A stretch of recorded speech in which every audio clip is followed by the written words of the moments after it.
lanjutkan lagi masalah zakat pada kajian hari ini. Kalau tadi kita sudah berbicara mengenai pengertian zakat maupun dalil yang menyatakan untuk kita menunaikan zakat. Yang selanjutnya adalah dibahas mengenai keutamaan dalam penunaian zakat. Yang pertama, apabila seseorang menunaikan zakat itu akan menempatkan keutamaan seperti kesempurnanya keislaman seorang hamba. Zakat merupakan bagian dari rukun Islam.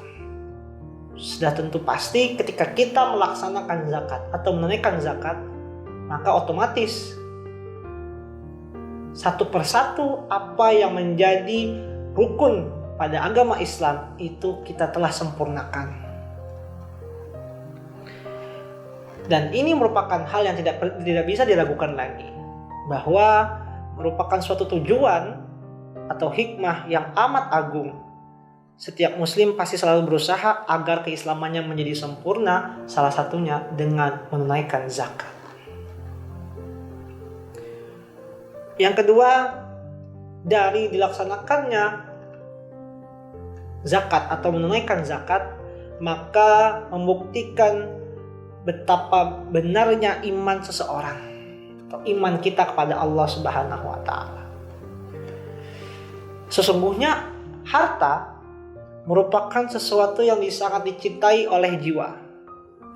Sesuatu yang dicintai itu tidaklah dikeluarkan kecuali dengan mengharap balasan yang semisal ataupun lebih daripada hal-hal yang dikeluarkan.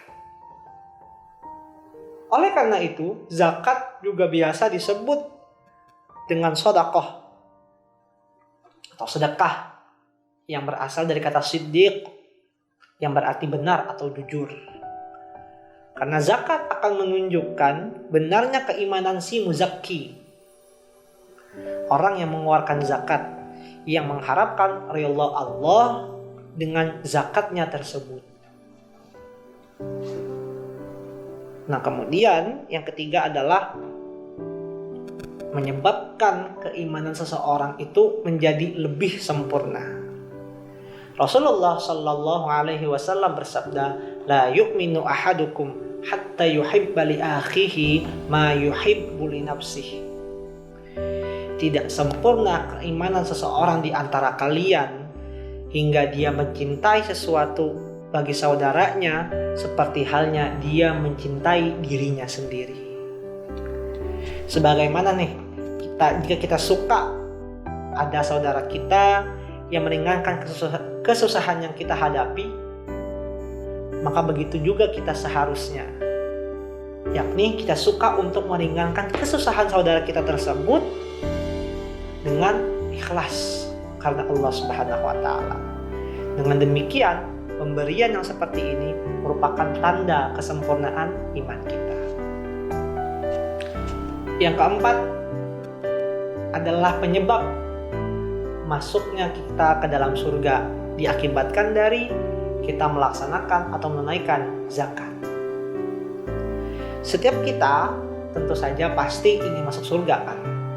Sebagaimana Rasulullah Shallallahu Alaihi Wasallam bersabda, yang artinya sesungguhnya di surga terdapat kamar yang bagian luarnya dapat terlihat dari dalamnya dan bagian dalamnya dapat terlihat dari bagian luarnya. Kemudian ada seorang badui yang berdiri lantas bertanya, kepada siapa kamar tersebut diperuntukkan wahai Rasulullah?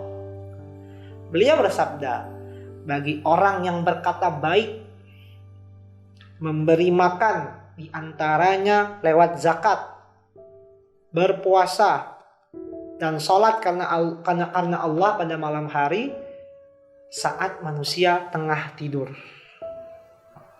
Salah satunya adalah memberi makan kepada orang lain melalui zakat yang ia keluarkan.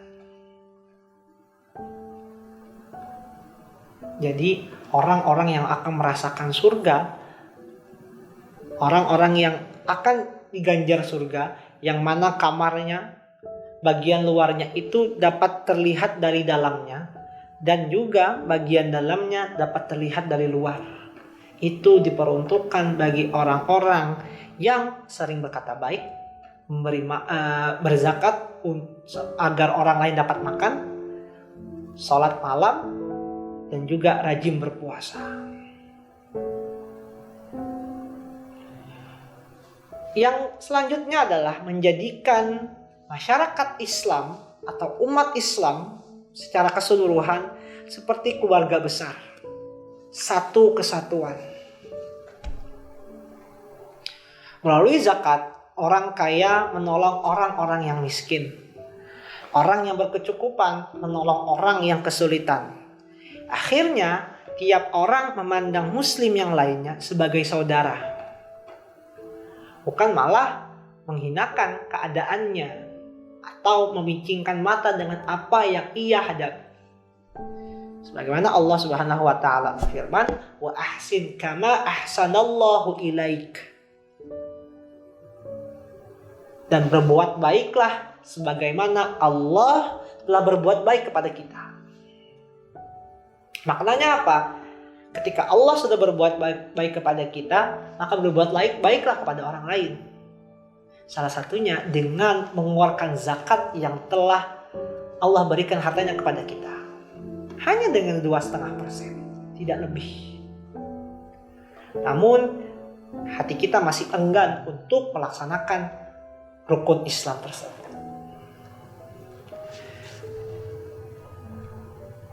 Nah, kemudian adalah memadamkan amarah atau tindakan maksiat dari orang-orang miskin. Terkadang orang miskin menjadi marah melihat orang kaya hidup mewah, atau bahasanya itu adalah mungkin di antara orang miskin ada yang merasa sabar dengan apa yang menghadapi, ada juga yang masih menggerutu atau kurang sabar dalam menghadapi apa yang ia alami, lalu membandingkan kehidupannya dengan orang-orang yang hidupnya mewah, kaya raya. Orang kaya dapat memiliki segalanya dengan apa yang ia miliki melalui harta yang cukup, harta yang mewah tadi. Atau dia bisa memiliki apa saja yang ia mau. Sedangkan orang miskin, dia perlu memikir beberapa kali ataupun juga akan mengurungkan niatnya untuk memiliki hal yang sama dengan orang yang kaya. Hal tersebut pasti akan mengundang perhatian untuk dia bagaimana juga bisa memiliki barang yang sama dengan orang yang kaya. Tentu jalannya tidak mungkin dengan menggunakan harta yang banyak sama seperti orang kaya. Pasti ada yang menggunakan jalan pintas, na'udzubillah. Mungkin ada yang mencuri, ada yang sengaja merusak supaya barang itu tidak lagi bisa dimiliki oleh orang kaya maupun yang lain-lain.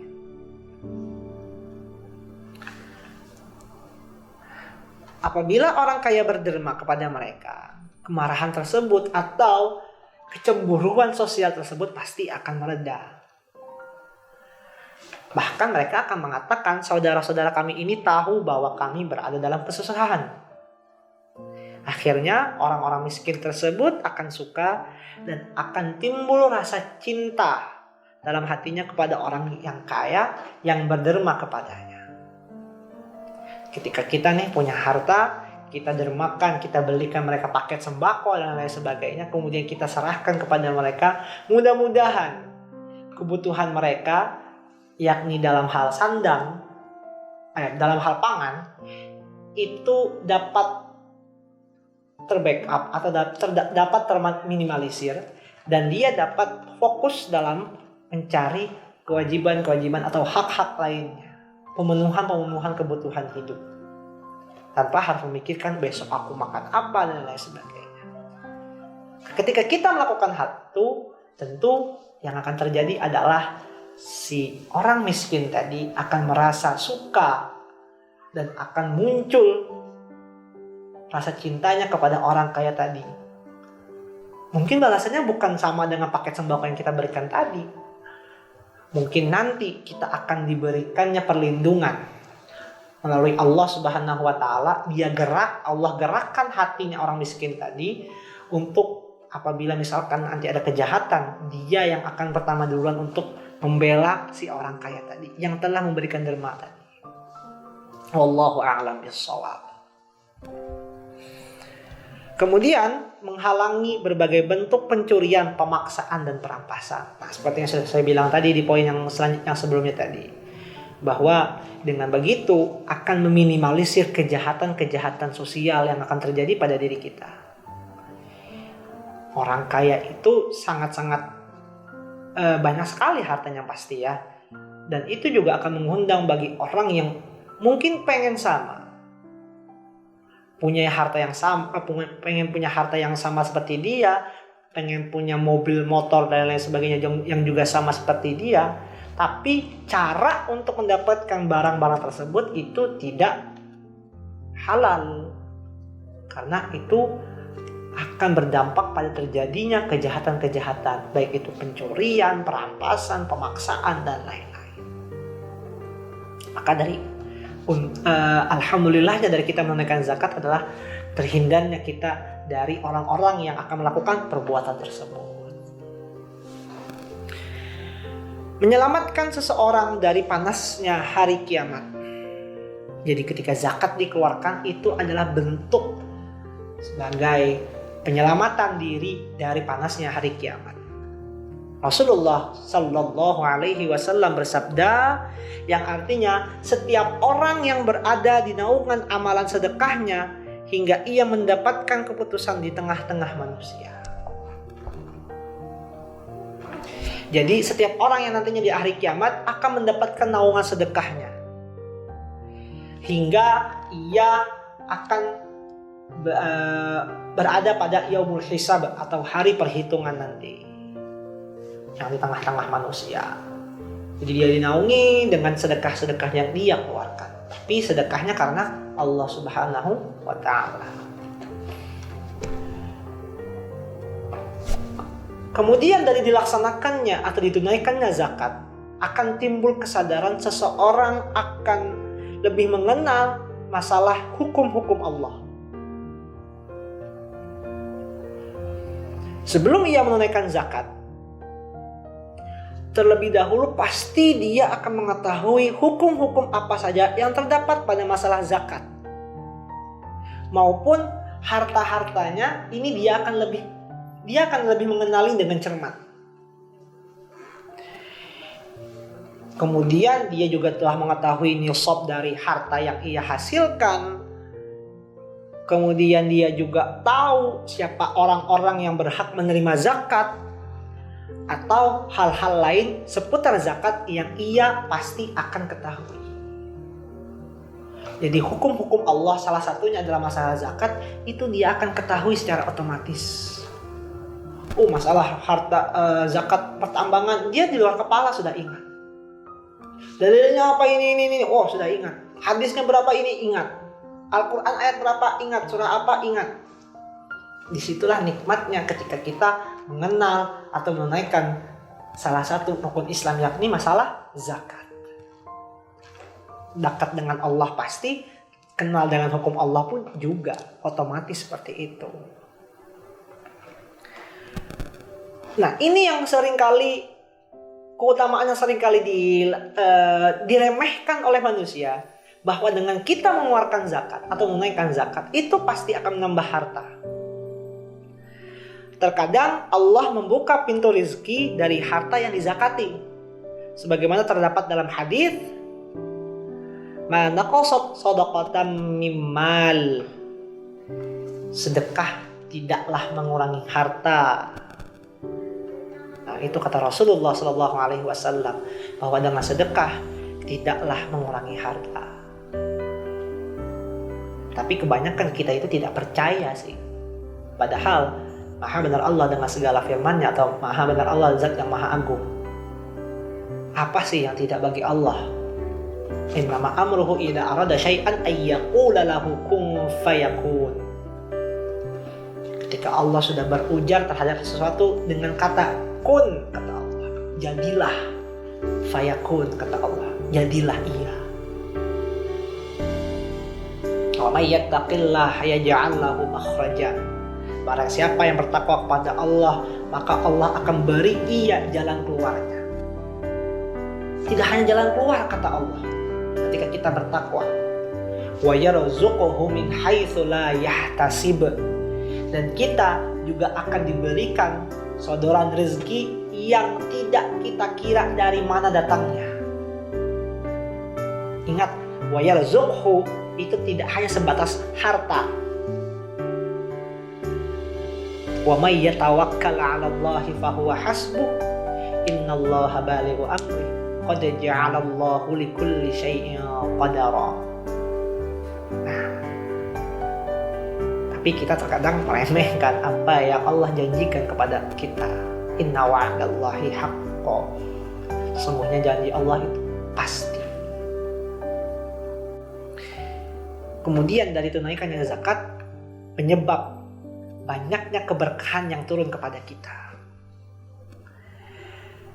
Sebagaimana sabda Rasulullah Sallallahu Alaihi Wasallam, tidaklah suatu kaum enggan mengeluarkan zakat dari harta-harta mereka, melainkan mereka akan tercegah dari mendapatkan hujan dan dari langit. Sekiranya bukan karena binatang-binatang ternak, niscaya mereka tidak akan diberi hujan. Jadi maksud di hadis di sini adalah andaikan manusia itu tidak mengeluarkan zakatnya, tentu mereka tidak akan merasakan hujan dari langit apabila kaum tersebut tetap enggan mengeluarkan zakat.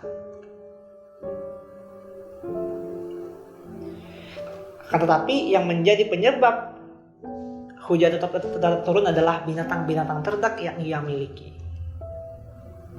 Jadi bukan berarti harus memiliki binatang ternak hujan turun, enggak. Tapi ini adalah ancaman Rasulullah kepada orang-orang yang enggan menunaikan zakatnya. Seperti itu. Kemudian dari zakat yang kita keluarkan itu akan meredam murkanya Allah Subhanahu wa ta'ala. Sedekah itu, kata Rasulullah, dapat memadamkan murka Allah dan mencegah dari kematian yang jelek atau su'ul khatimah. Kemudian yang terakhir, dosa-dosa kita akan diampuni oleh Allah Subhanahu wa ta'ala. Sedekah itu akan memadamkan dosa sebagaimana air dapat memadamkan api.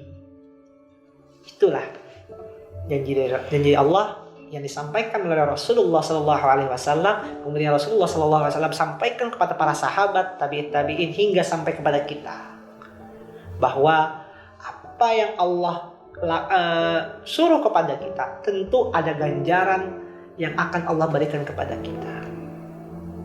Demikian kajian kita mengenai zakat pada sore hari ini. Kita akan lanjutkan di kajian yang akan datang.